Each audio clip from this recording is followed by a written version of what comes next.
paglaban natin tong Kasi lang yung kulay niyan. diba? Siyempre, iba yun. Ano, mapangit sa akin pag dark, kaya dapat light lahat.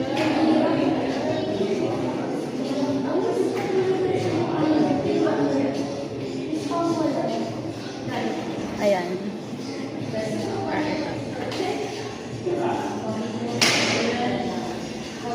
Ito talaga. So this is spring red. So, nakikita mo dito, spring red. Yan. Ito.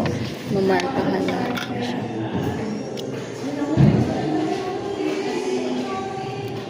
Okay, tapos na po tayo sa red.